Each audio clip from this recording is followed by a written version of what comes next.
Welcome to The Explainer.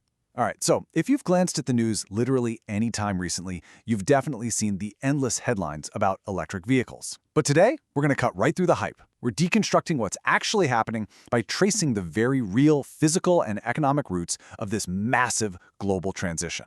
Because, let's be honest, this isn't just about swapping out what powers our cars anymore. It is a fundamental, top-to-bottom rewiring of the entire global economy. I'm super excited to guide you through this, so let's just dive right in. 45.5%. Just let that number sink in for a second. That is the explosive average annual growth rate of the global EV market from 2018 all the way through 2023. We are absolutely not talking about some slow, gradual adoption curve here. No, we are witnessing what is arguably one of the most rapid industrial shifts in modern history. Okay, let's dive into this, because to really put the sheer scale of this disruption into perspective, in 2023 alone, a staggering 13.7 million electric vehicles were sold globally. 13.7 million. That means nearly 1 in every 5 cars sold around the whole world last year was an EV. Entire supply chains, networks that have existed for over a century just to support internal combustion engines, they're basically being completely reimagined overnight. Now, to understand why the supply chain is changing so dramatically, we really have to recognize that an EV is just fundamentally different from a gas car. I mean, a traditional internal combustion engine vehicle, it requires, maybe 600 to 700 onboard semiconductor chips. But an EV requires anywhere from 1,600 to 3,000. It's crazy.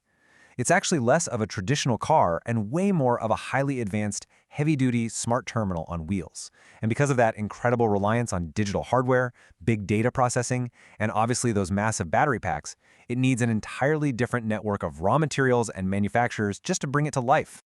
So because of that massive digital requirement, the global trade network for EVs has become, well, wildly complex. The actual physical map of where cars are made and where they're consumed is totally shifting across the globe. We're moving away from those traditional, highly centralized automotive hubs we all know, and we're moving towards this incredibly intricate, interconnected web where parts, minerals, and final vehicles are just crisscrossing the oceans every single day. And within that complex web, 2 drastically different export strategies have really started to emerge. On one hand, you've got China. They exported $34.1 billion worth of EVs, which translates to a massive 1.6 million units. Their strategy? It's all about high volume and competitively priced models reaching deep into emerging markets in Europe. Then, on the flip side, you have Germany. They exported $40.1 billion, so a higher total value, but on just half the volume, around 786,000 units. It's such a fascinating contrast, right? You've got this high-volume global reach going head-to-head with premium market dominance backed by really strong transatlantic and intra-European ties. But before a car can even be exported from Germany or China, it obviously has to be built from raw materials. And this brings us to a huge geographical paradox in the physical supply chain. The critical raw materials you need for EV batteries are heavily concentrated in very specific and honestly often vulnerable regions. For example, the overwhelming majority of the world's cobalt comes from the Democratic Republic of the Congo. Meanwhile, lithium is super concentrated in South America, particularly Chile, as well as Australia. So you've got these raw ingredients that are incredibly decentralized across the globe, yet they are entirely essential to feed those massive global hubs we were just talking about. Now, what's really interesting about this is how we hit a massive bottleneck in this new economy. While the origins of the minerals are totally widespread, the actual manufacturing of the batteries, it is heavily consolidated. Just a handful of companies dominate the entire space. In 2023, the Chinese company KDL alone commanded a staggering 36.8% of the global market, and they're followed by giants like LG Energy Solution, Panasonic, and just a few others. So you basically have this vast, sprawling global mining operation funneling right into a very tight bottleneck of highly specialized battery manufacturers. And we see a really similar, though, maybe slightly more diversified story when we look at the electric motors. The motor market is still firmly controlled by a handful of centralized automotive giants. BYD holds an 18% share, followed by a Japanese consortium at 13% and Tesla at 10%. So the absolute critical components that actually make an EV, the battery and the motor, are controlled by just a tiny club of key players. Okay, so let's zoom out and look at how this builds into the larger economic picture. We've talked a lot about parts and cars, but to really grasp this shift, we need to talk about wealth. Economists use a metric called value added. Basically, this is the economic value generated during the production process.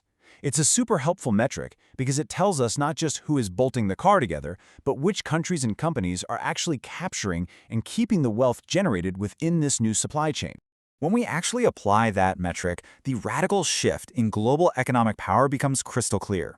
Because China controls so much of the battery and electronic supply chains, they captured a staggering $294 billion in value added from EV production in 2023.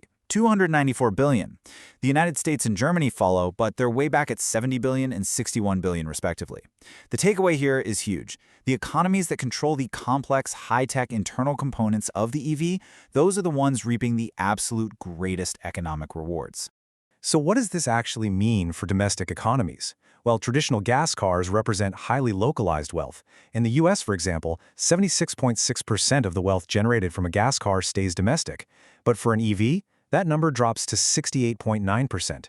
And we see similar drops across the board for places like Germany and Mexico. Why? Because, as we saw, EV production requires way more foreign inputs, minerals, specialized chips, and batteries all sourced from abroad. EVs represent a highly globalized wealth structure compared to the legacy auto industry we're used to. All right, so we understand the supply chain, and we understand the economics, but now we have to ask the multi-trillion-dollar question sitting right at the center of this entire global shift. Do EVs actually reduce carbon emissions? Let's just address the elephant in the room right now and look at the actual environmental reality of this massive industrial transition. First, we have to acknowledge the upfront carbon cost. I mean, all of that mining, the battery processing, the global shipping we just explored, it has a heavy environmental price tag. Looking at the United States as an example, producing a traditional gas car generates about 12.3 tons of carbon dioxide, but producing an EV, that generates 16.8 tons. That means the exact moment it rolls off the factory line, an EV is carrying a carbon debt that is 2 to 4 tons heavier than its gas-powered counterpart. To put that into perspective, that is roughly the weight of a fully grown adult rhinoceros in pure carbon. But of course, cars are meant to be driven, right? Not just parked in factories. So the real metric that matters here is the time to carbon parity, meaning how many years you actually have to drive that EV to pay off that upfront carbon debt and start seeing a net benefit.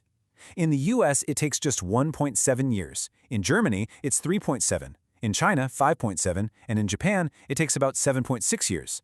This incredible variance is driven by two main things: how much people drive on average every single day, and, most importantly, how clean the local electricity grid is that actually charges the car. So, the crucial point is that the electric vehicle itself is really only one half of the climate equation. The ultimate payoff of this massive, global, trillion-dollar supply chain we've just mapped out is entirely dependent on the grid it plugs into. If your local grid relies heavily on coal, the EV takes much longer to become truly green.